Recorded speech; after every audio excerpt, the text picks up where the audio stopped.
Welcome to the 13th Toronto Palestine Film Festival. I am Dania Majid and I'm part of the programming committee for the festival.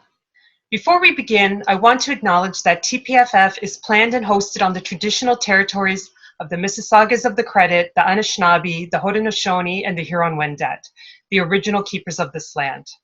In watching our films and our events, it is important to acknowledge the connections between the settler colonialism here and in Palestine. We are very, very excited and thrilled to be hosting our very first fashion event with the internationally acclaimed Palestinian designer and Project Runway All-Star Rami Kashou. We are also really excited to have launched our very own fashion line in collaboration with Toronto's Peace Collective. We have a wonderful range of merchandise that you can check out at shoptpff.ca. Also, it is around dinner time, so you're probably getting hungry. So be sure to order something for tonight's movie from our program Sahtain at Home in collaboration with local Toronto Arabic restaurants, and order something yummy to enjoy with your film. Also, we have a great selection of films happening today, as well as events, including a special dance performance. As well as you are able to still check out some of the films and events that we screened yesterday. So go to TPFF and find something to enjoy tonight. Also, we want to hear from you, since we're not in the theater together and we can't interface and get your reactions on the spot. Let us know what you're thinking, what you think of our films or events, or your favorite moments from the festival, by tagging us on Twitter, Instagram, and Facebook using the hashtag TPFF2020. So we can hear from you and get your reactions. You can also join our newsletter to get our updates directly. TPFF is completely volunteer-run organization, so we have to take a moment to thank our sponsors, including the Ontario and Toronto Arts Council, and our amazing gold sponsors, Paramount Lebanese Kitchen, Medical Aid for Palestine, and Peace Collective. And of course, we need to thank the tons and tons of you who heeded our call for donations and made a donation to our fundraising campaign. And that helped us run this festival this year. So thank you so much. And of course, we all have to thank you for your ongoing support over our 13 years and for joining us today. So we hope you enjoy our conversation with Rami Kashou. So Rami, welcome to TPFF. Thank you for having me. I'm honored to be with you and everybody who's with us. I am so excited to have you with us. I'm a big Project Runway fan, and I remember, watching the show, and here's a designer and his name is Rami, and I was like, Rami sounds Arabic. Let me start doing some Googling. And I was like over the moon to find out not only were you were an Arab, you were a Palestinian one. So, sorry? I still am. And you still are, yes. It was like, to see that representation on TV, which you rarely see, in mainstream American media, no less. To have you there representing us with your beautiful designs, it was a thrill to watch your season 4, show run, which was exceptionally successful, and seeing you back on Project Runway All Stars. So yeah, maybe we can, start with you, especially for those who might not be, familiar with your whole range of design, because it is quite the range. I thought maybe I'd throw it to you first, and maybe you can, walk us through your designs and maybe some of your processes so we can get a sense of your work before we start the Q&A portion. Sure. I guess I will start with my background. I've been sketching since I was 7 years old. I grew up during the second Intifada, so there was a lot of downtime. It was a very different world then, way before social media, way before the world got so intertwined and connected and more complicated.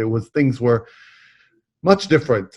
So there was a lot of downtime, and I used to sketch on my notebooks, and I used to do it in secret. And eventually, one of my older brothers, I come from a large group of siblings, 3 brothers and 2 sisters. Okay. And one of my brothers found out that I was sketching in my room one day and grabbed my notebook, and then he ran downstairs to show my parents, like as if to embarrass me. Look, Rami's drawing dresses. Of course, it was a secret for a while. I wasn't sure if it would be accepted, a young boy drawing dresses at the time. And it was very traditional for, people, for a son, for the parents to, aspire for them to become a dentist, a lawyer, a teacher, things in that nature. But fortunately, my parents supported it, and they were very happy, actually, completely opposite of what I thought they would react. And they kind of were behind me from that day forward. So fast forward to moving to, graduating from high school at the Friends School in Ramallah in 1994. I did my fair share of custom designs with going to with my mother and her friends to the local seamstress, and I would design with the seamstress dresses and things in that nature, with beautiful fabrics that they would bring from their travel. And when I moved to the States, I moved to California, and that's where everything officially began. I worked in retail for a long time, but I actually started designing officially simultaneously during the last final 2 years of my retail work, and I started selling my clothes on consignment. And then from there, I eventually, took that leap of faith and dedicated my full time to just designing. And it all started from there. Officially, I launched my label in 2001. Where should I continue? Because I could just continue. Yeah. What happened? It's your story to tell, Rami. I started off doing really evening wear and draping, and I'm not formally trained in design school. I went to design school, but I didn't complete it. So I think draping became, because I didn't learn the ABCs of fabric construction and fitting and tailoring and things in that nature, draping became sort of like my way of expressing or materializing a garment. So it was a form of, responding to certain fabrics, how they moved, how they fell, how they folded, and how they pleated, and choosing those fabrics that I, fell in love with, and creating 3-dimensional silhouettes out of them. So out of, perhaps 2 to 3 yards of fabric would turn into a garment without really having to cut through and connect seams as traditional dressmaking really is. Mm-hmm. And, that really became a very, I entered that world very deeply, and that's how a lot of my work was, my designs came to life. And it became one of my signatures without really necessarily being intentional. It was just an organic process for me. But it started off from, going to the secondhand store and buying, vintage clothes and a jacket and taking it apart during the weekend and studying what a sleeve looks like, what a collar looks like, what the front of garments when they're flat, and then when each piece is divided, separated from its seams, looks like a completely different thing. It looks like a floor plan for a building in a way. Oh. But quite complex, So that was those were my early stages of really learning. But there was always a sense of determination that I want to make this happen. I will make this happen. I don't know how, but there was always that fire within me that it was like I didn't really know the rules or the faux pas of the fashion industry, and there were many of them. I kind of went against a lot of those grains and those moments of how to set up an appointment with a clothing store and things like that. Partly because I really didn't really know too much, which was a blessing in a way, because I wasn't afraid to pick up a phone and make a call and speak directly with certain store buyers or owners. And I think that's what got me in the door. And then from that point forward, I started getting sponsorships in group designer, fashion shows under Gen Art Fresh Faces. That organization played a big role in my early sort of like evolution of my career, my design work. And Gen Art at the time in Los Angeles and in different parts in the US was an organization that uplifted and created a platform for filmmakers, artists, designers, musicians, not very different from what you're doing, you know, and that they played a role in that. And that was my first fashion show. I was one of 8 designers when Paris Hilton modeled in my show, and I had no idea who she was at the time. And later on, I thought, oh wow, that really was a big deal, you know. But from that point on, I eventually did I did a fashion show in New York with Gen Art Fresh Faces. I started getting more sponsorships with Mercedes-Benz Fashion Week through Smashbox Studios and through American Express at one point. So I had my fair share of the whole fashion show event experience, and it's quite an experience. Yeah. Exciting, stressful, lots of energy involved with the whole, you know, from, you know, birthing a collection or an art form of any sort, whether it's a song or a film or a collection, it exerts a lot of, you have to exert a lot of energy. So by the time you get to that, and then going into the model casting process and model fitting and alteration and venues and things in that nature, all of that was like a good probably 5-month process leading up to those 20 minutes of a fashion show. And then poof, all of it is just over. You wait for the reviews to come out in the press, and then you start all over again. It's a very repetitive kind of process, but I think the exciting part is, like, you know, the inspiration subject that of choice, you know. And I did all of that, and then eventually that led up to being nominated for Los Angeles Fashion Award, and then from there I got Project Runway started to kind of like appear, that new show that happened that I started to watch with my neighbor. And we were obsessed with it. You know, we watched season 1, 2, and 3 together, and I was very curious to join because they were doing castings in Los Angeles. So I thought, let me go and do just to kind of test the waters there and see what this thing is about. You know, so I went and I auditioned for season 3. They were interested in doing it. But at the time, I think I had already started moving in my career where I was already in production, and I was already wholesaling to 48 stores at the time, including Harrods in London. So the contractual agreement just didn't necessarily agree with what I've already established. And I wasn't sure. I was a little hesitant to also, you know, once you're out on TV, you're really like sacrificing every single ounce of privacy that you have. So I was a bit afraid of that as well.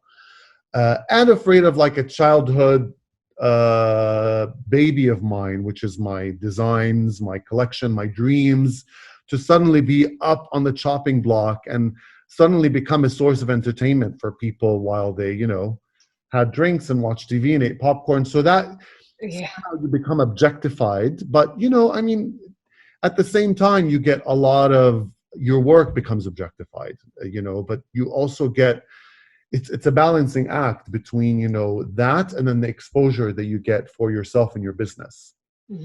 All about how you kind of play along with that as much as you can, knowing that you sign up for these things and you have zero control of what the outcome is, you know?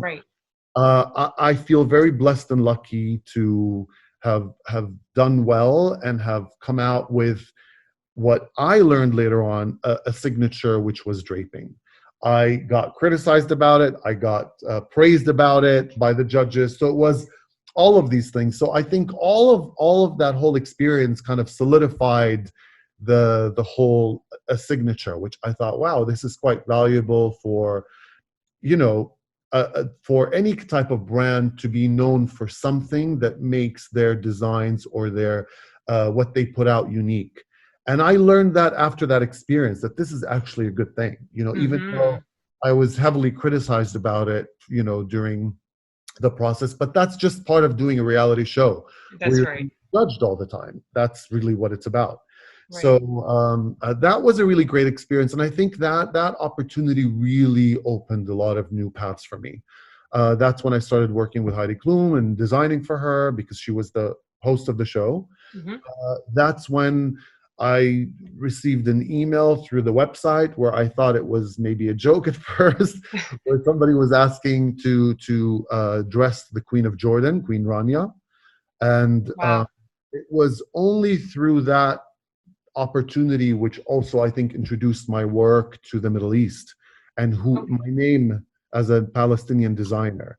And to go back to what you mentioned earlier, the you know the there was an outpouring and overwhelming amount of support from lots of Arabs. At the time, Facebook was more popular than Instagram, and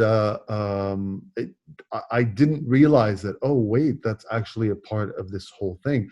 I wasn't aware, nor did I really pay that much attention. That yes, it's true. There aren't that many Arabs on TV, and having been a Palestinian, still am, and Yeah. and doing this, I realized that that actually really meant something for a lot of people, and in return meant a lot for me because it became a reminder. For me, I'm just doing my thing.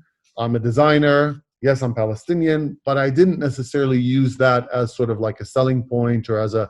I was actually quite worried, to be honest, because I wasn't sure if I would be scrutinized or limited for it, or something that every Palestinian really feels, that every non-Palestinian, in some cases, some people will relate, in some, other ethnicities, but that we have to kind of like harness and be careful about and know when to, Right. like self edit. I guess at the time I was in that stage of like self editing because I was Yeah. afraid that I would lose the opportunity or miss the opportunity for being Palestinian. And the show is owned by the Weinstein Company, so it's just it's something that I remember people telling me, don't talk about too much of this or the occupation or that. But anyway, even if I did, it's an edited show. I mean, they could have Right. anything else, so it's not within my control. But I think that really became like it was a real blessing because I think it really opened up a lot of opportunities that I don't think I would have ever gotten otherwise, which was venturing out into the business part of the design world, going into the home shopping network and understanding how that process works, Hmm. appearing for 9 minutes and selling 300 dresses in 9 minutes. I think that was a whole new experience. And I thought, wow, like Wow. that's a world of numbers that's in America, like that's a very big deal. I never personally shopped on the home shopping network until I went to Florida and I walked into that building and just learned that whole new language of what this whole thing is about, and that there's a whole virtual shopping experience online way before online was a thing, on Right. TV.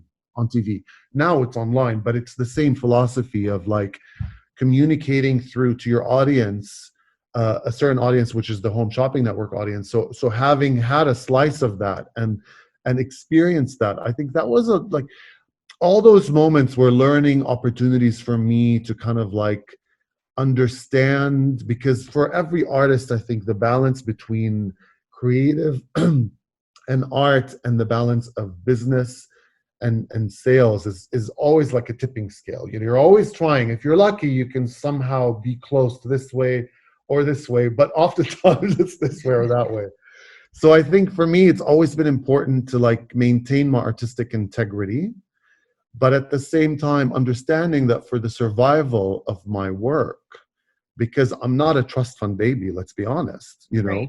I have to find the balance with of giving into somewhat to commercialism and capitalism, because that's the reality that we're living under. That's the system Mhm. we're in, whether we like it or not, whether we're aware of it or not. But also knowing that, drawing limits and knowing where the line, sort of like where there's a stop, there are some limits, Right. Right. and I'm in the world of sales at the end of the day. So it's about knowing. And I think that's part of the reason why I decided to do the show, Project Runway. Because Amazing. the saying was, with some friends, is, oh my God, you're selling your soul to the devil. TV, sure. Yeah, but I think that I was aware of that going in, and I think that was a part of why maybe there were moments maybe of that the producers were wishing that I could have cracked a little bit more, or showed more, like, I don't know, unraveling a little bit more, because drama is what sells. Negativity sells every Right. ratings. That means ratings. So was always I always looked at the judges, and when I talked to them, I looked past them towards the audience. I was already thinking, this is on a screen, this is a TV show. I'm Right. speaking to people sitting in their living rooms. I'm speaking through the judges. I'm speaking to them, but I'm also really speaking to the audience. So that was always my mantra while I was doing it. And that kept me focused.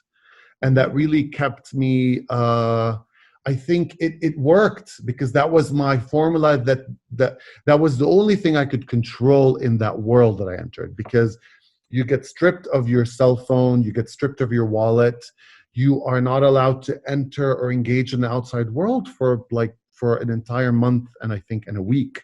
So psychologically, it's a very unique, one of a kind experience that can be very draining. And I think during the last 2 days of doing any form of reality TV show, by the way, it's the same recipe. Eventually people start to crack in the end, and it's physical exhaustion, mental draining. It's very difficult to be creative towards the end, because you're just on this in the twilight zone for so long.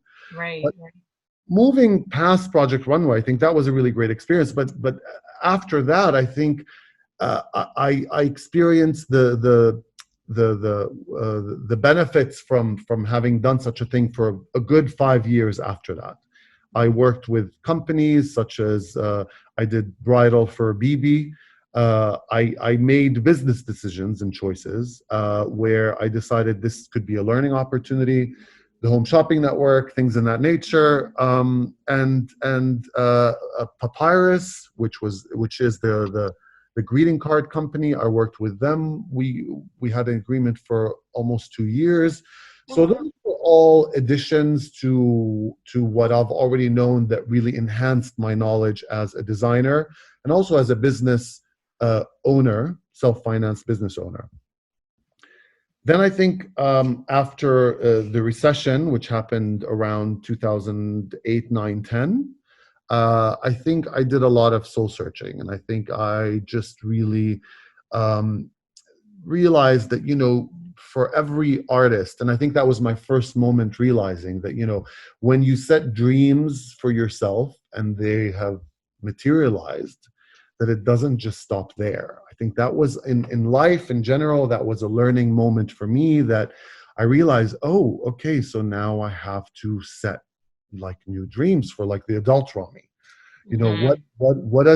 What does Rami need moving forward in order to continue to create, in order to continue to stay connected? Because by that point, I've lived almost more than half of my life in the States, than back in Palestine. And I think the dream to become a designer, that seed was planted and sprouted in Palestine, and it transitioned into the United States. But I think on a creative level, I realized that it was time to build a stronger relationship with myself, because that's where everything comes from through, if you are sort of like any type of creator, and I think all humans are creators, it's not just designers and artists, and we can create things. You can create an experience by, smiling at someone down the street. You can create an experience for them. You can create an experience by, donating for a charity and transforming someone's life. We're all creators. I think we just have to tap into that energy and know that it's actually a lot greater than what we think it is, So I think I did a lot of self-discovery. And I think that's when I learned the power of meditation and the power of, yoga, and things that people generally underestimate because it just seems a little cliche. But there's once, if all your intentions are aligned somewhat, a lot of benefits and gifts can come through that. So I think I think during the final stages of Project Runway. And by the way, feel free to ask any questions while I'm speaking, because Okay. I don't mean to, like, it's like a run-on sentence, but I'm just giving you my experience of what I've done. But if you have any questions, by all means, please do. Well, I was just saying maybe, we can see some of the examples because I can see stuff behind you and around you. That's one of them. The work itself, you mean, right? Whatever you want to show us. I can see things, and I know there were some photos and. Absolutely. Yes, yes, Yeah. yes. So I think I should have been showing this while I was talking, because I already skipped through so many. Oh, okay. So now I'm going to request to share the screen. I hope is this working now? It looks like it, yes. Awesome.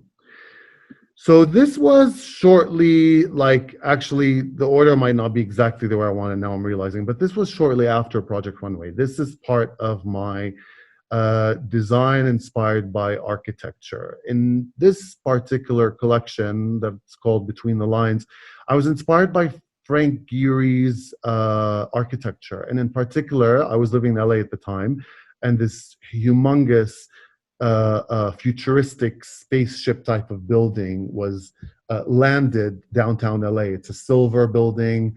It's grander than life, but yet at the same time it looked very light and it looked like it was floating. So I used that as inspiration for this particular collection. And I wanted to create really large shapes that almost looked like they were floating. And this is a silk chiffon over silk organza. At the time, I don't use that anymore, but I used ostrich feathers. We're talking back in 2010 here, end of 2009. This is part of the collection. This is Kim Kardashian wearing one of the dresses that I designed. The whole collection, I designed it in black and white because I wanted it to really focus on lines moving around the body. And this is not a fabric print. This is all seaming through the body, where I eliminated the darts, because normally, can you see my arrow moving on the screen by any chance? Yep, I can see it. Great. So if you could see my arrow, normally there's a dart here and normally there's a dart here in order for dress to be fitted the way it's fitting her right now, you know? So it was a first time of, like, that I, different from draping, I played with construction where I eliminated the darts through diagonal lines. And that's more of a technical construction, probably, language, but just generally to hit on that. Those are all the subtle lines that probably people who sew and construct clothes would be able to see. And this was a silk double crepe that she wore, and I learned from Kim that time the power of celebrity and, like, how much people asked about this dress after she wore it. It was in so many different magazines. Then I also was doing bridal, custom bridal.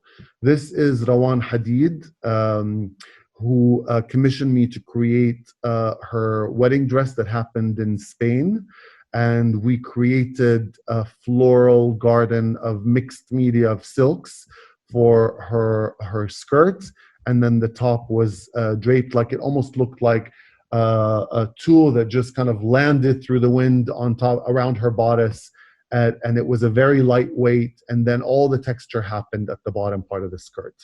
Mm-hmm. And one of my, I love this particular one because there was so much work in it. And all of this is done by hand, by the way, all of this is done by hand. So we spent, like, probably months working on this gown, and it really paid off. And I really appreciate Rawan for allowing me the freedom to create the textures without, drawing too many restrictions, because at the end of the day, I have to work around the bride. Yeah. This is another wedding dress that I worked with a company for a while, a bridal company named Essence of Australia. And this was my, curiosity about what the commercial world of bridal was like. And you can't really see the details here, but this dress is all about lines. And there's a lot of intentional seams that are showing that are not necessarily showing this picture because that was a part of their ad campaign. But this gown was inspired by I'll give you an example. Like when you look at a lemon leaf, if anybody has ever seen a lemon leaf, I grew up around lemon trees and they were in my backyard, and you turn the leaf on the back of it and you see all the veins of the leaf. And that was the inspiration for this actual gown. It's the organic nature of the back of a tree leaf and, emulating that in a wedding dress. Wow. Here we have another textured gown, and that was a gown for Astrid, who got married back in 2011. And we created a quilted, you can't see the detail here, but it was a single shoulder quilted bodice that I organically quilted on the machine. And then it was another textured skirt, but it was a different types of flowers that created the shape from the lower hip out. It was like a bell-shaped type of wedding gown. This is just one of my wedding sketches for another wedding gown that I created, which was all lace, open low back, and it was a really pretty delicate type of wedding dress. So throughout like doing my designs, throughout doing my collections and selling to stores, I was also doing custom wedding dresses. And, it's a relationship because you spend 6 months up to 8 months with the bride, and she goes through many different stages. Every bride might have goals of what type of shape she wants to be for her wedding dress, and we have to kind of work around that shifting, size and schedule of what she would like to establish at her wedding day. So it's, handing over the dress is like handing over a part of you because it's been with you for so long. So it's a connected emotional experience as well. This is one of my finale dresses from Project Runway, and it was I used to drape very loosely around the body. And this was my first sort of like in my early stages of draping around a structured base underneath that is not intended to show, but it's quite there, present in the construction, in the work. There's a corset underneath all of this. As light and as sort of like, and it was about movement. It was about creating movement through draping, where the lines shift through the ombre silk chiffon, through the way the dots kind of change from white to darker black, and also through the lines of the draping where it looks like the fabric, once again, kind of like the wind blew it and it landed on top of her body and it just wrapped around, and there you had this dress. This dress got a lot of acknowledgement because of, I think, the colors and the movement and the way the draping kind of just organically flew. Now, these types of designs, there is no pattern for them. These designs I create out, like I feel the process and the fabric as I'm doing it. It's being born as it's being designed. It's sort of like it's not one day it's ready. It's sort of like as I'm designing it, I'm sort of letting the fabric guide me to where it wants to go, but I'm also directing it at the same time. If that makes sense. I remember that dress. Oh, you do? This is, again, here's the building, by the way. I'm glad it's here. That's the Disney Concert Hall building in downtown Los Angeles. Frank Gehry is an architect, world-renowned. And this is the dress that I wanted to emulate. This was not really a dress that was meant to be marketable. I just wanted to play. I wanted to play with expensive fabrics. I wanted to really kind of go outside of the box and just play with volume and outside of the body and design outside of the outline of the body, yet still somehow create still emulate the hourglass figure in my own way. But it was about lines, it was about angles, much like the building that we're seeing. There's some curved line, there's some pretty sharp angles, and you can see that here and around there, if you can, in the details. And the feathers were meant to represent the lightness and the flying and floating of the design. Here we have a finale look from Project Runway, and this was one of the evening dresses that I created, where all these strips you can see, those are all little antique lace trims that are probably 8 different ones. So there are 2 different kinds. There's ones that are that are kind of like geometric squares, and then you see the ones that are triangles. And each one, they gradually get wider and bigger as you go down the gown. So basically, this, ironically, you'd never ever guess this, but if you were to look at an artichoke skin before peeling it upside down, and how the triangles start to grow and cascade down the artichoke, and those are the parts we peel. That was part of the inspiration for this particular gown. And if Oh, you could, wow. you see them kind of cascading where I'm outlining them, they all blend eventually, but that was an insane amount of hours in sewing. And they Wow. told How many me, hours would you say? Like, give us an estimate. so the collection, they gave us 6 months to work on. So Okay. I was let go after the finale, like after the ending of the filming, and then they said you have 6 months to create the collection. And that was a time where they created a hanger cliff between me and Chris March. May he rest in peace. He passed on. Very talented designer. They gave the two other finalists, Christian and Jillian, the guaranteed spot. And then they messed with me, and Chris said, okay, so it's going to be between one of you. You have 6 months to design a collection. And when you come back, you'll show us 3 looks from that collection. And one of you will get to go to the finale, which I got to go. But it was a mind, it was Yeah. it was very hard to, it was very difficult to establish a balance between my creative integrity and imagination and freedom and the judges' expectations. It was really like, I think that they threw a wrench in my way, Uh-huh. and this is March's way, where Jillian and Christian didn't have that wrench in front of them. Right, That right. was very difficult because I knew that I just filmed a TV show. It was very exhausting mentally, physically, and creatively. And now I have to spend 6 months and think about being like original, yet give them something new at the same time, just so I can get to the final stage. I don't think people really notice these things because they watch the show and then they see the finale and they saw me. Right, right. Yeah, no, That was a very difficult experience. That was, yeah. but I'm very happy with what I created in the end. Yeah, no, it's beautiful. So this gown has metallic silk chiffon underneath, which actually is when the light is on, it becomes electric, and you could see the metallic chiffon from underneath the lace trim, and it starts to shimmer. So the fabrics play a part in the natural or in the electric light that hits the fabric. So it's about movement and how the colors really change. You could see a little bit of the shimmer in the picture, but in person, it's a lot more. This also, unfortunately, I'm sorry, it's a blurry picture, but online. We don't own the pictures from the show, so we get them. Right, okay. I But remember that one as well. it was basket weaving, and then the draping kind of like almost like a waterfall going through the weaves of the basket and then falling freely into the skirt and then becoming the skirt of the gown.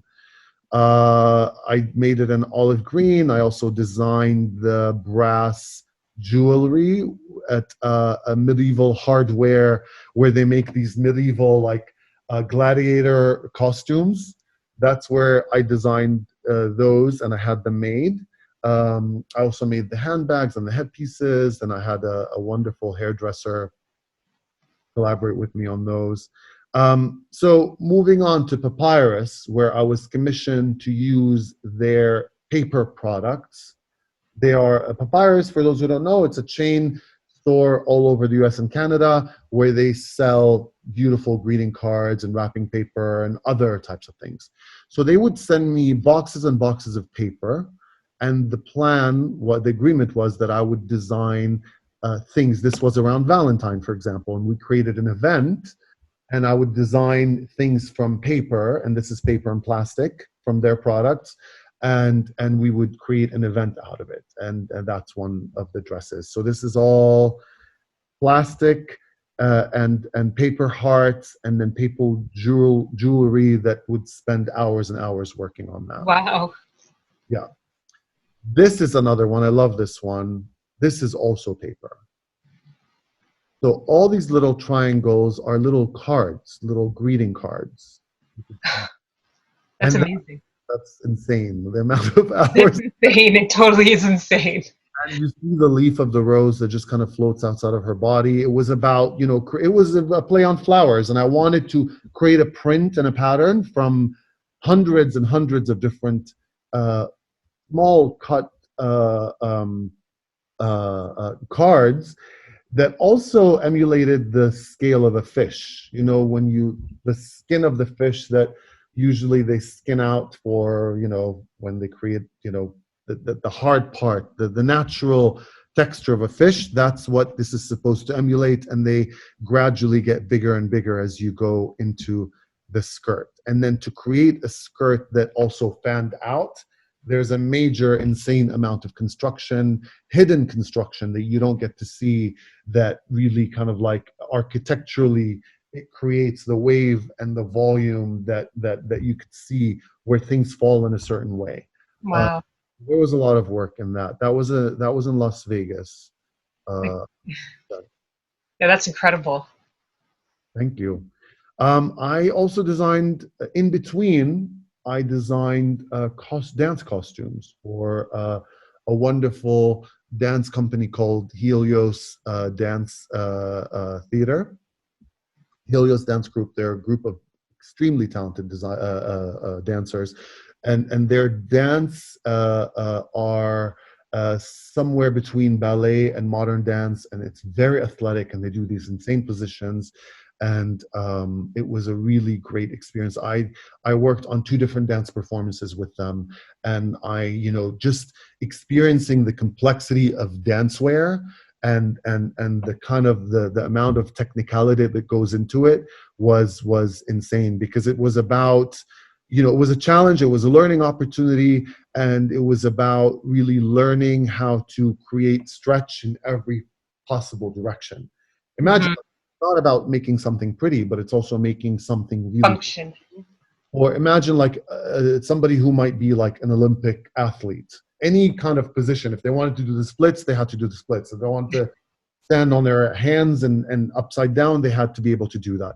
So that was a really great learning experience from Helios. I'm very grateful for that. Moving forward to a collection that I did about a little over a year ago here in New York. This was my first official collection in New York for my online store. So this was my sort of like experimentation of wanting to create more wearable, uh, sellable clothes, yet still have that cerebral evening wear, draping, Rami Kashou-esque touches, Mhm. but yet still somewhat everyday, but in my own way of everyday, or like clothes you could wear on not every day, but like for special occasions, either from day into evening. That's another one. Separates that together emulate look like a cocktail dress. Uh, of course, I will always drape. That's Yeah. That will always be a part of my design DNA. That I Hmm. wear a dress that also reminds me of like Pretty Woman, the movie. Hers was like a coffee brown and polka dots, but this I was remember that. Yeah. dots. Um, a cape dress, cocktail dress that could, it will. I mean, the idea was to create like a piece that's timeless. And again, I think every time I design, I think of like if the dress, if somebody loves this dress and it's their favorite, I want it to still be special 10 years later, where she Right. will pull it out of the closet and still wear it, and it's still just as special and beautiful for her and for people who look at her wearing it. Yeah. This is the Queen Rania of Jordan. Oh, Uh, right. was shortly after Project Runway, where I was flown to New York. I was living in LA at the time, and I got to meet the Queen, and I got to show her my collection, and she commissioned me to create like 8 different pieces for her. And this was one of the dresses. It's an emerald green. It's not very clear here because this is just a magazine scan. Yeah. And the whole article about her in Bazaar magazine, and she talked about me, Palestinian designer Rami Kashou. So I thought, wow, like you never That's see amazing. Bazaar magazine, because it's hard enough to get into Bazaar, let alone Palestinian. So Yes, seriously. between Rania of Jordan, I don't think I would have ever gone into. It's good to have friends in high places. Yes, I'm fortunate. She was really lovely to meet and experience as well in person. This was one of my first experiences with embroidery. And Embroidery, sorry? this was my first experiences in Palestinian embroidery. Oh, okay. And originally I created this for her in a different color, but then it was recreated in black because I can see that, you know, she wanted to do it in a different color. But it's the same exact, like I hand draped this whole kaftan, and the whole idea is that that's three-dimensional draping where there's no seams. The fabric just falls from one place and then get wrapped into another, and then a dress is born. I think there's only two seams in this entire kaftan evening dress. Hmm. And the idea was the belt would go through it, and then the neck, I created embroidery on the neck, which was structured, and everything else was a free fall from there of embroidery, of draping. So it was my first early experiences of draping and Palestinian embroidery, because Uh-huh. then I think it's important to mention is of course, my parents are in Palestine. My family's in Palestine, so I was going regularly there. I still am. I mean, I'm waiting to go until things open up again. But Yeah. that's when I started collecting embroidery, and I started.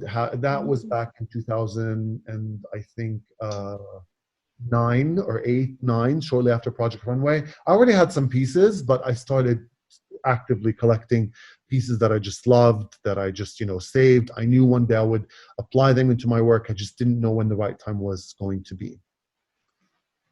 This is Muna Haidar. She's a singer, writer, activist, influencer.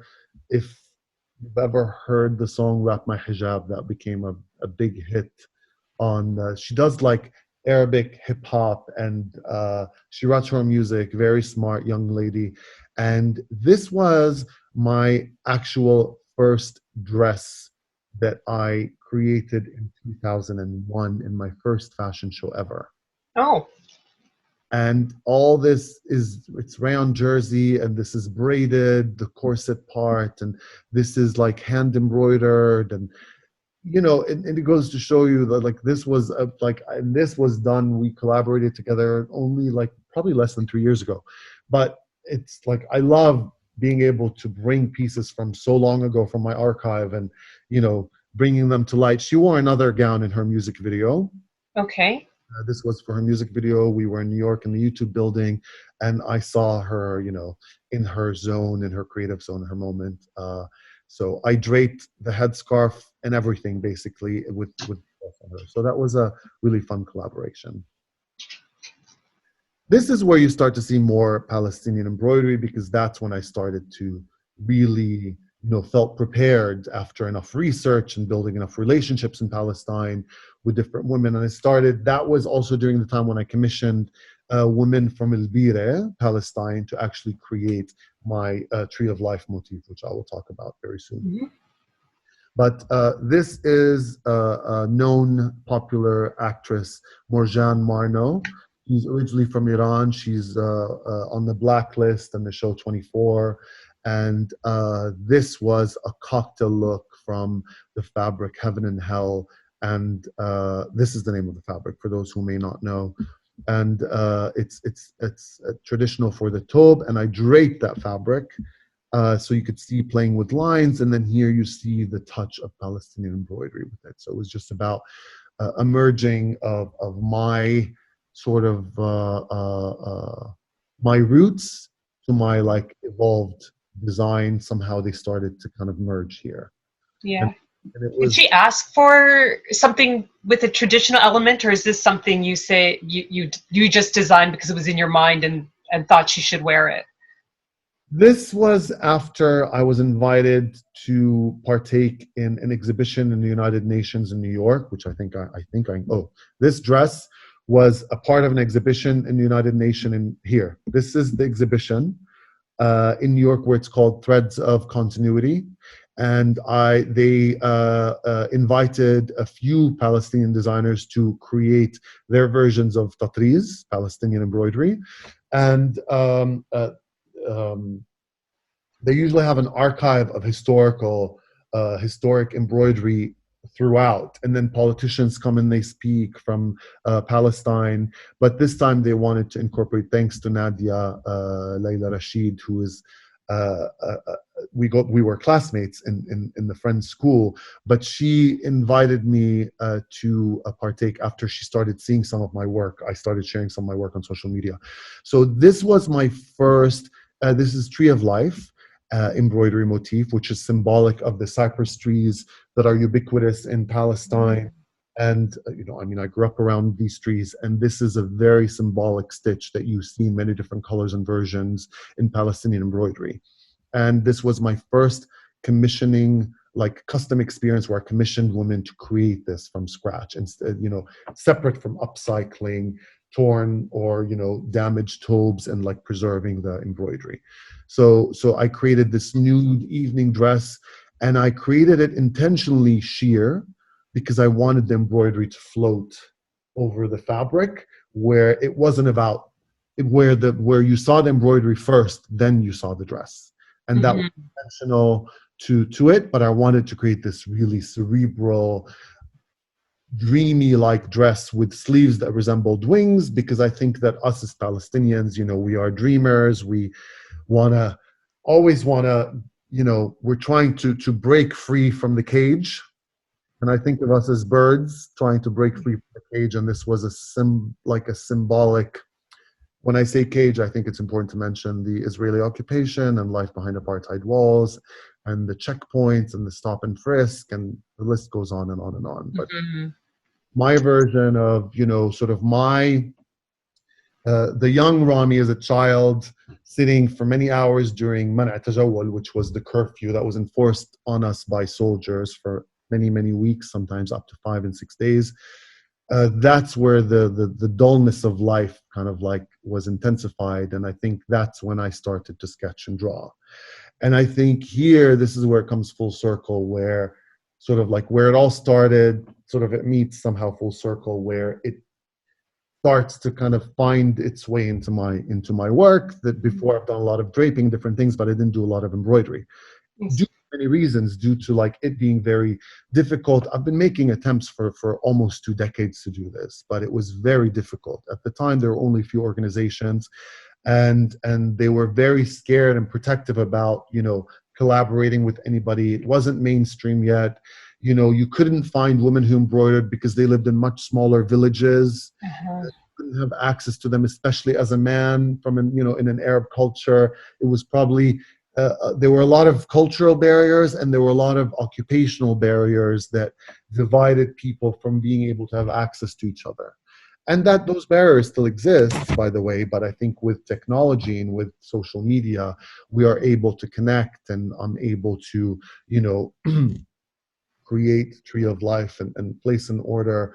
I just created, maybe I'll speak about this a little later because I don't want to jump the gun, but I just commissioned 8 women in Jalazon camp to create 200 motifs of Tree of Life, which I'm so excited about. Wow. And this was the first batch that you see in the picture, and it ran out because that's when I actually infused it in Art Project. And that particular design did so well that I was able to bridge. That's why my latest project is called Art Projects, and I say bridging, making bridges and not walls, because it's about bridging cultures, and it's about bridging my connection, my communication with women in Palestine, and hopefully creating work opportunities and projects, and learning more about their experiences as well, because I'm also getting to know them through the work. And it's about people getting to know us through the work, and people getting to know them through the work, and the work is the bridge, So we created it. It's so beautiful. I mean, we definitely created it on a soft fabric now. So that's the close-up of the Tree of Life embroidery design, correct? Yes, that's the close-up, and you see this beautiful thread that's running through it. It was a lot of time of like picking the right shade of green and the right shade of burgundy and the right shade of orange. We changed the thread several times, many WhatsApp calls, like at midnight, early in the morning because of the time difference. I love that. Like, that's my inspiration. Like, I think when I was saying earlier I was soul searching, I think it was about like, okay, so what's the meaning of design? So I'm creating pretty dresses, I'm doing this, I'm doing that, but like it was no longer enough for me for my creative spirit, because I needed to have more depth and meaning through my work. And I think also with the evolving state of the world, I think that has become a lot more of like of an inspiration and a flame that has like ignited this to say, okay, now's the time. Let's do this now. This is Right. what happened to be during COVID. Not very different from what I described earlier, because it was during quarantine then and it's quarantine now. Right, right. It was a Palestinian quarantine, and now it's a global quarantine, but I wouldn't compare the two at all. But there's some connections and parallels, Right, and others have. Raja Shahada had written a piece in the New York Times about how what Palestinians can teach the world about being quarantined through our curfew, through the Palestinian curfew experience. I mean, it's not a far-fetched comparison when ultimately you are isolated in your home alone. And the world feels like it's falling apart around you. And I mean, as a child, I used to think that just was the world the way it is. Right. So that, other Arab countries were thriving and people had access to go to the beach and have fun. Like part of my childhood and a lot of other childhoods that are still happening now are being robbed of Right. their innocence, of their experience. I happen to come from a privileged family, so I think it's important to also to separate. I didn't grow up in a refugee camp. Like, there are many children who are living now in a refugee camp and are going through many different impacts of the occupation that I have. But at the end of the day, we all have lived and we still live under the same cloud of oppression and injustice, where my 82-year-old father not very long ago got very ill, and due to lack of good hospitals had to go to Jerusalem. Right. I happened to be visiting at the time, and I couldn't go visit him in the hospital when he was in his final chapter in his life. He passed on, but not from that time. But I couldn't go see him in the hospital for 5 days because I didn't have a permission slip to go. Right. Right. That was only a 15-minute drive away. I mean, you can only imagine how dehumanizing that feels, where if my father had passed away at that time, I would have never been able to see him, because for a Palestinian, even as a US citizen myself, I still have to apply for a permission slip to be able to go from Ramallah to Jerusalem. Normally, for people of privilege or apartheid who drive through the easy streets, which we can't drive through as Palestinians, they can get there in 15 minutes. But for us, it takes us up to an hour sometimes to get there. And we have to get out from one taxi, go through barbed wires and chicken wires, and go through scanning system, as if like you're not as glamorous as the airport, but the scanning system is like the airport. And then you have to get into another car and then to get to your next destination. So it's a very exhausting, complex experience where there's a lot of frustrated energy of people, lines and lines and lines of people just waiting to get through. Right. So there's that element that I think is just part of Palestinian daily life. I mean, it is what it is. Yeah. And yeah, sorry. Go on. Yeah. No, I want to see the next one. This is, I started to, again, create more embroidery over the past few years into my work, and I started getting custom work. So people started to commission me to create different pieces for them with embroidery, and each one, the beauty of it, is a one-of-a-kind piece. This piece now belongs to author, activist, lawyer, Noor Ariqat. She wore this for a magazine, and she ended up wearing it in the magazine. There she is in it. This was the day of our shoot. I love that dress. It's actually a top and a skirt, but it looks like a dress. So she Oh, okay. to wear the top separately. And I wanted to, again, emulate wings through the sleeves. And she just wore it so well. And it just looked like it belonged to her. I actually ended up taking it in for her because it was a little bit loose. But it was, I mean, it's a beautiful piece. And this is part of the embroidery that comes from that piece. Wow, it's stunning.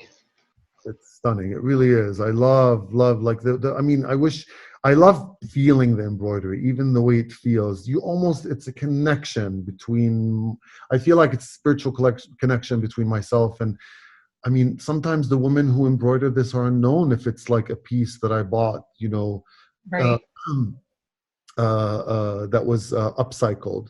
But now right. the beauty of it is now I get to meet the women and I get to learn about them and know, who they are and where they live and so on and so forth. I mean, I'm in the early stages of that. I'm looking forward to build and extend those bridges of relationships and experiences.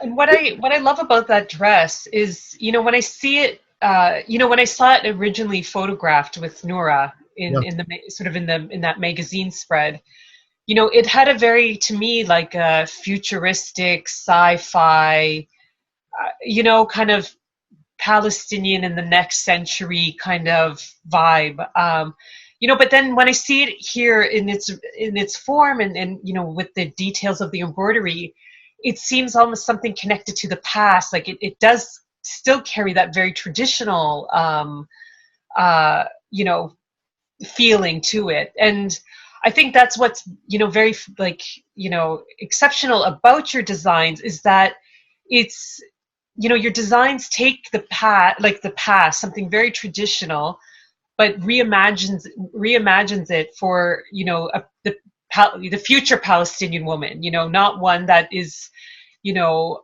that looks like her great grandmother. There's this dress is no less Palestinian than the traditional tobe that our grandmothers did wear. And some, I don't know, maybe you could tell us a little bit about you did talk about the wings, which to me is also very fascinating because the logo for TPFF 2020 is the Latin American bird, the quetzal, beautiful bird. which Looking at it earlier, it's beautiful. yeah, and the quetzal is known for not being able to be caged. It will kill itself if it's caged. And the colors are the Palestinian flag, so it's been labeled the Palestinian freedom bird. Right. But so you know it's interesting because I never thought about the wings. I was really thinking, again, sci-fi. Is there an element to that futurism in that work, or is it really drawn from sort of reimagining the past in a contemporary way? There's a lot I'm going to say about that. How are we with time, by the way? Are we okay? Well, we are at an hour, so we. I mean, there's no cutoff time. There's no magic, like, no big hook is coming, Rami. Okay. So it's funny you said this because I loved Noura said, this is Palestinian futurism. And I thought, wow, that's a great way to describe it because I never didn't, maybe it was subconscious for me, but I didn't think this is what this is. This is what I'm doing, I knew what I was doing, but I didn't know what to label it as. But when she said it, and now that you say it and you see it without necessarily talking to Noura, I think that's perfect because I think that that's a real honest, it's an honest truth. It's an honest place. That's where I'm coming from. And I think that for me, like as a designer, I always love the silent detail. Like if you didn't get it, you just didn't get it. And if you got it, it means you're paying attention. So I think, and I'm not, but it's not black or white like that. I mean, what I mean by like wings, like they didn't have to be loud wings that showed, yes, those are wings. The idea is that like the embroidery is floating away from the body. It's almost like heading upwards. Like if the wings were to open up like the way a ta'us, what's ta'us in English? That beautiful bird that opens its feathers. What is Oh, peacock. peacock? Yes. So it usually the feathers actually fan out, perhaps around, not upwards. But for me, I'm thinking like it's the fabric that's like elevating itself away from her body, and it's about like the way I think as like psychologically, spiritually, as Palestinians, we're always like striving for to elevate ourselves, our ability to move, freedom of movement, freedom of like dreaming. Also, for me personally, like in meditation, it's about the spirit also uplifting itself outside of the physical realm and the body. So there's a lot of connected little things going on there. But I think for me personally, and I think moving forward to like part of like that's the transitional phase to Art Project. Like Art Project for me is really going back to the young Ramin, where Rami grew up, the child, because I think every human being sort of has different chapters in their lives. You know, there's the child that's like, oh, that's when I was a kid. And then there's the adult. And oftentimes we don't really connect. We forget that the child is still in us. You know, the child acts out in us in different forms. Some are good, some are bad. And Yeah. I think as humans, some of us are not aware of that. And I think it was really about part of the self work and part of the relationship that I've spent the past decade working on with myself is also drawing where does the inspiration come from. So it was about like young Rami and old Rami working together on this project. And I know that sounds a little too deep for masks, but it is part of the brand message. It's part of it's the essence of this project, and you could see it through what you just described, which is really taking from a time of place of what was, and merging it into what is and what also could be, because that's the Palestinian experience. What was is what my parents witnessed. What was is the Ramallah that I lived in that no longer is. And what is a lot of taubes with the rhinestones on them, and they're all machine embroidered, and you know those are. But I think it's important to also give those credit. Not every Palestinian woman can afford an embroidered taube. That's right. I think it's important to really unpack this, because this could go on for hours. I mean, a Palestinian taube is very expensive. It's very time consuming. And Palestinian women before the occupation wore and used the most expensive of threads, the most beautiful silks and fabrics. They were not refugees. We are not refugees, you know. We have been forced, a lot of us, to become refugees because of displacement and because of the occupation. So I think you see that in the work itself as well, how the evolution of the taube has took on different forms. For example, I mean, and honestly, I don't know everything. It's almost like reading a finjan ahwe. Like there's so many things that you can unravel, but except the difference is that these are based off of facts, not off of like what could be. It's not a narrative. I was recently talking to someone and she said it's not a narrative, because a narrative is a story. Ours is not a narrative, you know, and I've used that term before and I misused it probably. Now I stand corrected and I think it's true. This is history. This is fact. This comes from a true place. Palestinian embroidery, you know, the discussion was that, you know, it wasn't necessarily all invented in Palestine. There are different parts of the world that might have connections. But this embroidery was made in Palestine. This is part of the Palestinian identity. We do have Palestinian embroidery that is a reflection of the land, Palestinian traditions. That's Palestinian embroidery, you know. But sometimes you find connections with Mexican embroidery, which is quite fascinating. And I think in a way it's beautiful, because if we were to start to look at this as, look, there's a lot more in common in two different parts of the world than we think, which is a very simple formula for all of humanity, is like, we're not really that much different. You know, I think that's just one simple example. But I think with this embroidery, like the taube used to be very lavish and very from head to toe, from neck to hem, fully embroidered. When 48 happened and a lot of Palestinian men started to go to prisons, women had to get out into the workforce. So the thobe started to become almost stripped of its like luxury and all the delicate and intense embroidery. Mm-hmm. That also is a reflection on the hilly parts and the mountainous parts of Palestine, where women worked in the fields. From the waist down, you didn't see that much embroidery because women were busy working. And Mm-hmm. their long sleeves and tied them around their necks, and they got into the land and they worked. But so that's where fashion becomes a reflection of life. That's where art imitates life. And it's not just about something pretty. It was something that women wore. Women left their homes without much but their keys and their twab, you know? And I think that's where, with that, Qawar is a very important woman who's now in Jordan, who has collected a lot of those twab, who has archived a lot of it from back in that time, where people used to go and give her the twab as like a place of refuge because they knew that she would preserve them. And now she has an amazing, a very diverse archive of twab.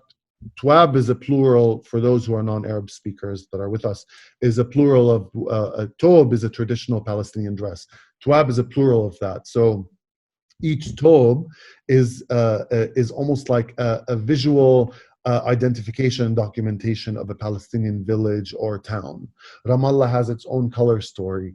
Jerusalem has its own color story. So does Yafa. So does El-Bire. And the list goes on. And that goes into like Palestinian cities and towns and villages that were before 1948.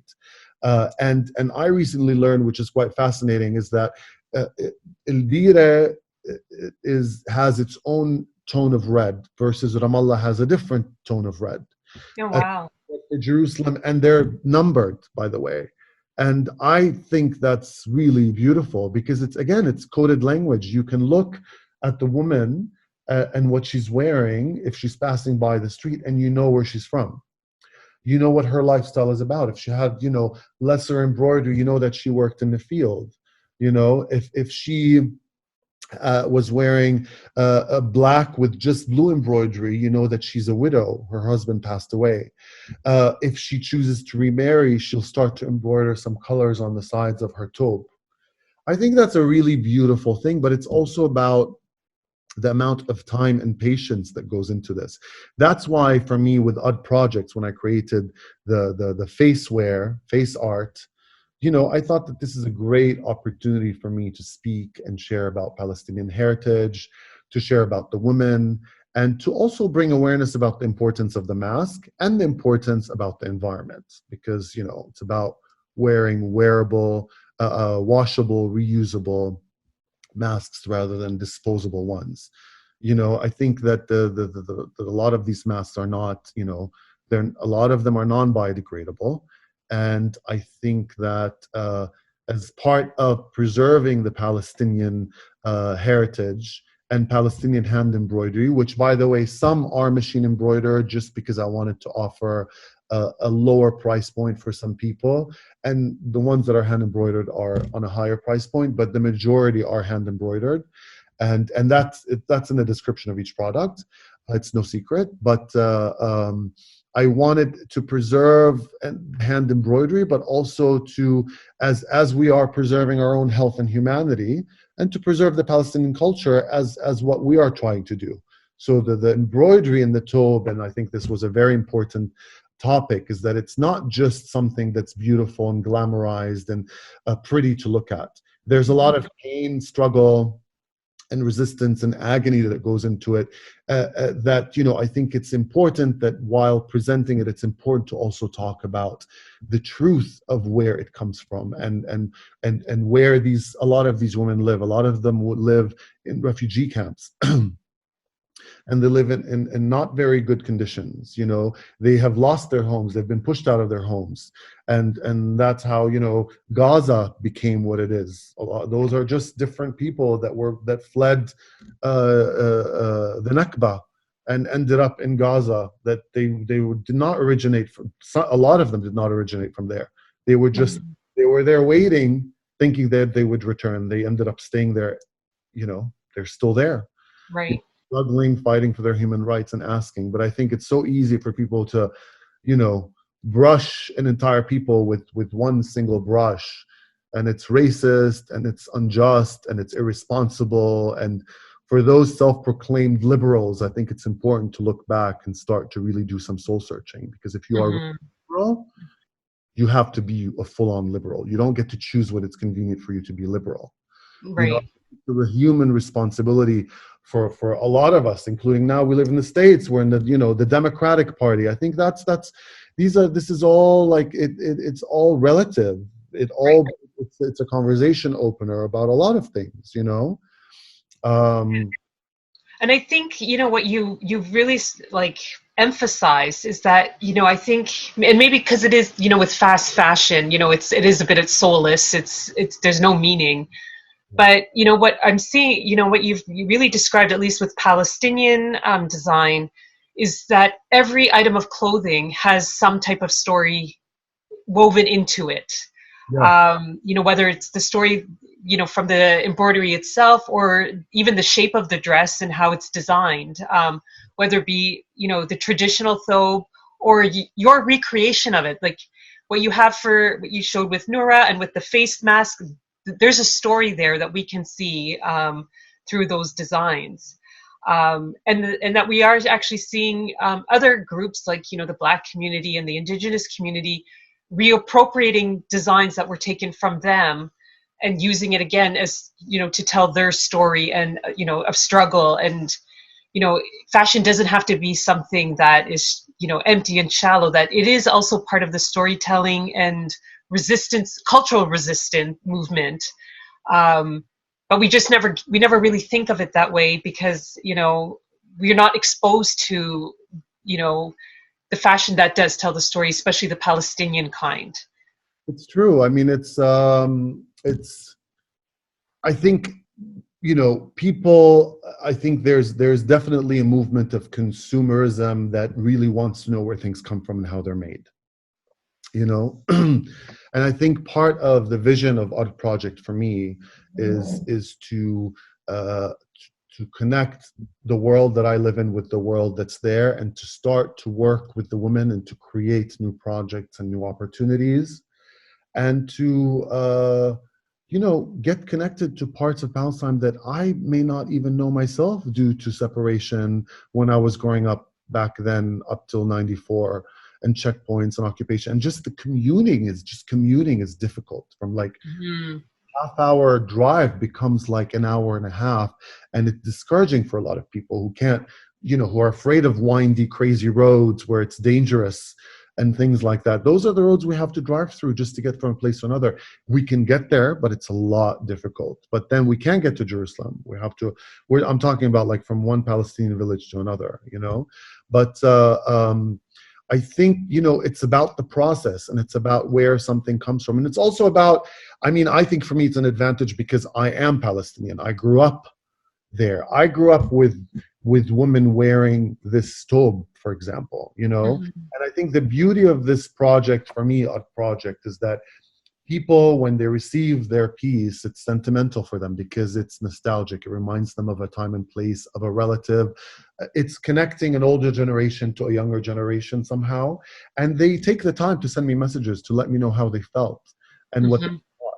And for me, it's about like the humanity of the experience. And it's also about, you know, everything is made to order. I don't pre-produce like pieces. It doesn't ship tomorrow if you order today.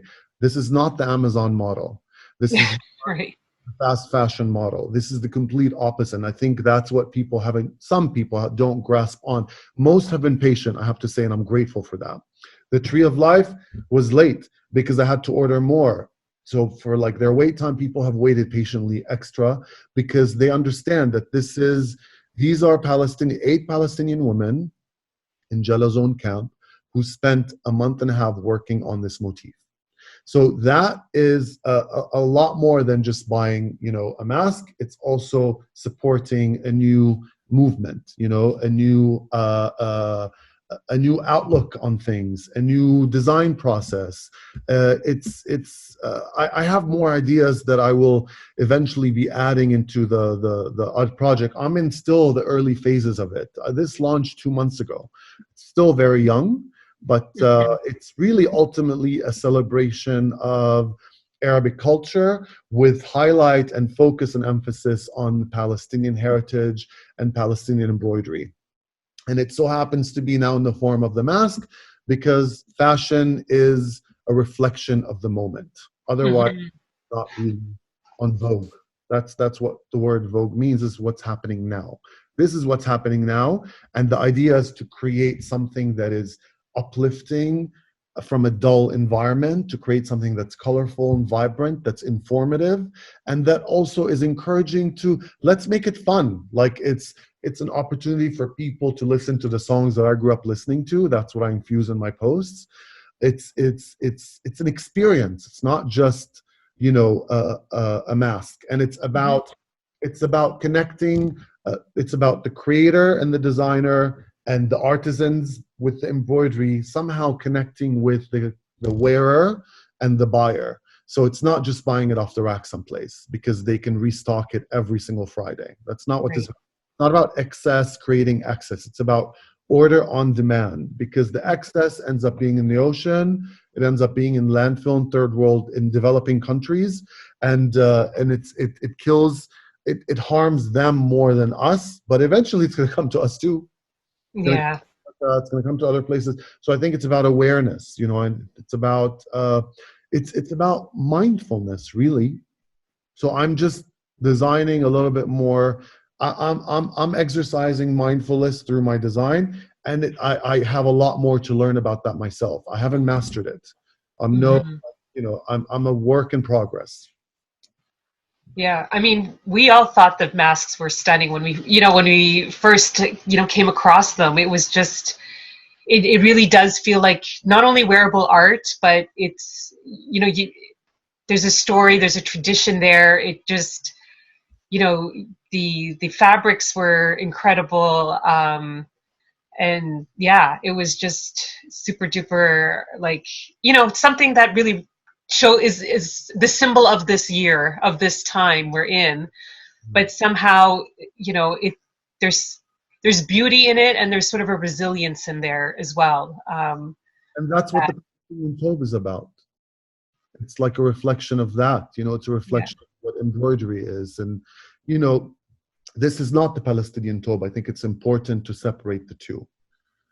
For people who don't know about Palestinian embroidery, this is inspired by the Palestinian Tobe, because the Palestinian Tobe deserves its own platform, deserves its own story, but this is one of the reflections that what a Palestinian Tobe could do. Imagine how much more it could do if I'm working with women on a Palestinian Tobe, there's going to be a lot more complexity into the process as well.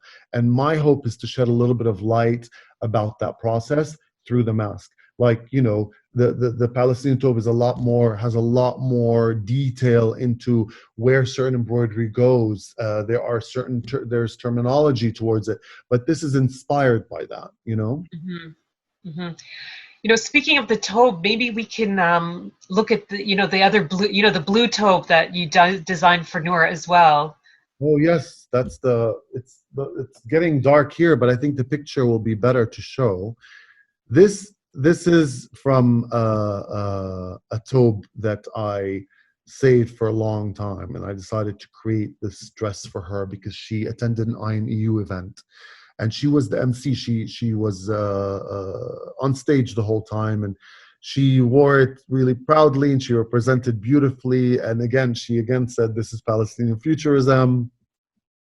I love this because a lot of people sent me messages saying this is the liberation dress. This is the dress when Palestine will be free. And I think it's about human rights. It's about us having equal rights like everybody else. It's about us having a place to call home. I think it's a very happy dress. It's a clear blue sky with beautiful flowers that are blooming. I think it's a beautiful visual of what that day could be like. But we also have to create that day for ourselves. I mean, we have to aspire for that day, but we also have to experience that day on a personal level as much as we can too, because I think it's important to live as fully as possible, you know? Yeah, absolutely. And I saw this dress is, it's stunning. Again, it's the thobe, but it's revamped for, not only a modern time, but it really just reflects Noura's personality as a strong, powerful, beautiful Palestinian woman, confident. Yes. And she wore it beautifully. And I think with this dress, you really captured the essence of her as a person, Yes. as an activist and a fighter for the Palestinian cause. Very true. Yeah, no, it's absolutely stunning. So I don't know, we're probably going to need to wrap up soon. I don't know if there's any last designs you wanted to share with us, or any final thoughts, just about maybe where does Palestinian fashion go? Where does pandemic fashion go? Will we ever wear pants without an elastic waistband? Sort of, how is our reality, affecting our fashion choices? I don't think fashion should stop. I mean, why can't we wear fashion? I mean, fashion is whatever you make it. It doesn't have to be an evening dress. It doesn't have to be, sweatpants. It could be whatever you make it. But I don't think people should stop dressing just because we are home. Like, just the feeling of dressing sometimes, and like it does something. Like, even like, why can't we dress for ourselves? Why is it for other people? Just for other people? Like, why not? So like, sometimes I have like a little virtual date with a friend who's might be across in another state or another country. Like, there's ways to do it. I meet friends at the park. I still wear things that I enjoy just because they mean something to me. I think in terms of where does Palestinian fashion go, I think Palestinian fashion can go as the sky's the limit, really. I think that everybody's translation of Palestinian fashion is their own translation of that. I don't think I can speak for Palestinian fashion in general, but I can speak for, like, I think. Or where are you going to go then? Where are you going to go with your? I would definitely will continue to create more clothing designs and accessories, and the idea is that this aspires to become a lifestyle brand. I mean, that's where our project wants to go. Mm-hmm. And fortunately, I'm very grateful for people who have really overwhelmingly supported this project. I have shipped everywhere from Australia, New Zealand, Poland, England, Bahrain, Kuwait, Palestine, a lot of different places in the world. So to me, that has been like a really inspiring process, and a way for me to connect with Arabs in the Arab world, in Palestine, and in the diaspora. So it's about connection. So I think I will continue to grow these relationships, and those are relationships, especially with like the artisans, Palestinian women whom I'm getting to know better and better. Some of them have been relationships that I've been working on for years. We've just put them into motion now, and there's a few other ones in the works. I'll share about them when they happen, hopefully. And I just encourage you to log on to my website, www.ramikashou.com. Learn about the inspiration, look at the collection. I have some really beautiful new kufiyas and new colors now. I'm wearing one of them. And to see my daily updates, please follow me on Instagram, ramikashou.com. And yeah, I mean, it's as long as life happens, this will continue to evolve. So. Wow. I mean, Rami, thank you so much. This was, I think, 3 master classes rolled into one. I learned so much about the fashion industry and Palestinian thobes and embroidery, and the history and culture of our clothing and their meaning in modern times. So, thank you so much for that generous sharing of time and knowledge with us. And we will definitely continue stalking you on Instagram. And I highly recommend everybody else does as well, because your posts are incredible. And I really look forward to seeing, who you dress next. Maybe we can get some kafia on Kim Kardashian. Yeah. Maybe, I would love to see that kind of Palestinians in the fashion industry, you know, see that increased presence. And, we have seen that, the Hadids, really sort of proudly wear their Palestinianness in the fashion industry as well. And we've seen a lot of up and coming models and designers who are, coming through. So it's really inspiring to know that this is a space we're also have creating a presence in, and we have a lot to say and contribute. So I wish you the best in that journey.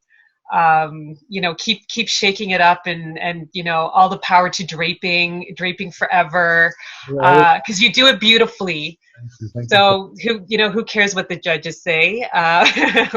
They said great things. I have to say, like it was, it's a critical process. But if I can add two more things, since Of course, of course. please register to vote. When you vote, make sure that your vote is not harming any of your loved ones. Think about that. Mindful voting, and wear a mask and save lives. And I think important and powerful messages that we all need to heed. So yes, thank you, especially for our American viewers. We wish everybody around the globe who's watching us, we hope that you stay safe. We hope you're enjoying our programming while you're fighting the pandemic and staying safe. We've got a lot of things to keep you entertained. We're thrilled that Rami has agreed to allow us to record this chat and upload it to our website. So for your friends and families who couldn't make it for the discussion, you can tell them to log on, in probably 5-10 minutes, and the conversation will be uploaded to our website for the duration of the festival week. So yes, definitely get your friends educated on a Palestinian fashion, and enjoy some beautiful, beautiful designs. And be sure to tune in at tpff.ca. Check out yesterday's programs, and we've got a lot of amazing stuff lined up today and for the rest of the week. Get your merchandise, get your comfy TPFF loungewear, sweatshirts, t-shirts, from Peace Collective, and get your meals from Sahtain at Home partners. So we hope you have a great night, and we'll see you again tomorrow. Thank you, Rami. thank you so much. It's been an honor.